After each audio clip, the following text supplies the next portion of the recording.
Good morning viewers, আশা করি ভালো আছেন, সুস্থ আছেন। আজকে একটা দারুণ খবর নিয়ে এসেছি, কিন্তু বিরাট খবর।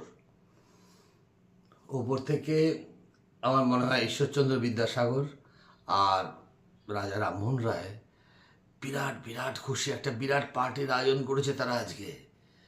পশ্চিমবঙ্গে বর্তমানে আপনারা লক্ষ্য করেছেন কি, একটা বিরাট পরিবর্তন হয়েছে। বিরাট পরিবর্তন, সোশ্যাল ইকোনমিক, যেটাকে বলে স্ট্রাকচারাল চেঞ্জ। কন্ডিশন আছে তাতে অবশ্য। পিতৃহীন কন্যা হতে হবে, শুধু মা থাকতে হবে, তাহলেই কিন্তু পাওয়া যাবে বিনা পণে ছেলে যে শ্বশুর করে গিয়ে শ্বশুর বাড়িতে থাকবে। কোনো চিন্তা নেই আর পণ প্রথা, দেনা পাওনা এক ঝটকায় শেষ। এবং সেটা খুব ভালো হয়েছে, আমি সাপোর্ট করি। বাবা মা মানুষ করুক, ছেলে বড় হবে, বউ পছন্দ হবে, বিয়ে হবে, ছেলে শাখা নোয়া সিঁদুর পরে বউয়ের সঙ্গে বউয়ের বাড়ি গিয়ে থাকবে। সরি, থুরি থুরি থুরি থুরি থুরি থুরি থুরি থুরি শাখা নোয়া পড়ার দরকার নেই, সিঁদুর আজকালকার দিন তো পড়ার দরকার নেই। ছেলে এমনি গেলেই হবে, আর ভালো থাকবে। আরে মশাই, বুঝতে পারছেন কি সোশ্যাল ইকোনমিক চেঞ্জ? আপনার ছেলে মানুষ করলেন, ঠিক আছে, চিন্তায় ভাবনায় কি পড়বে না পড়বে, কোন জায়গায় কিভাবে পায়ে দাঁড়াবে সব ঠিক করলেন। তারপরে নেক্সট স্টেপ, ছেলে বিদায়, কন্যা বিদায় না, ছেলে বিদায় দিতে হবে। তৈরি থাকুন কিন্তু।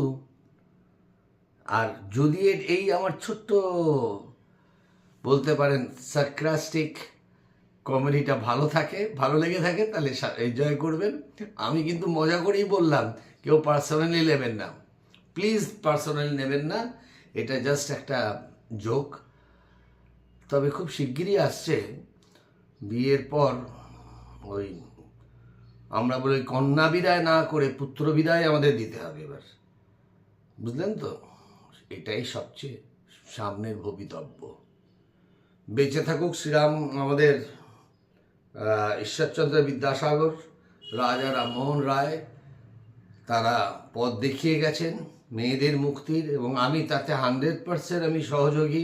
আমি এও নই, কিন্তু এই যে ট্রেনটা, দুর্দান্ত ট্রেন মহাশয়, কত ঝামেলা মেটলো বলুন তো।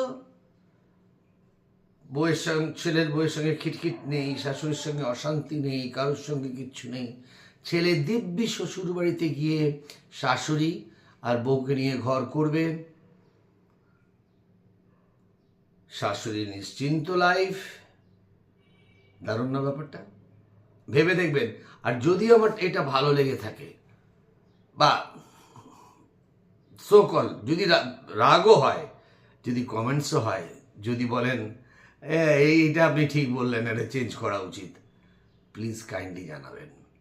আমি প্রত্যেক দিন আসবো এরকম একটা এপিসোড নিয়ে, আর আপনাদের মতামতের অপেক্ষায় থাকবো। ভালো থাকুন, সুস্থ থাকুন, সুস্থ সমাজ রাখুন, সবাই আনন্দে থাকুন। Let's enjoy. ক বছর আর বাঁচবো? Enjoy your self. Good morning, have a wonderful day.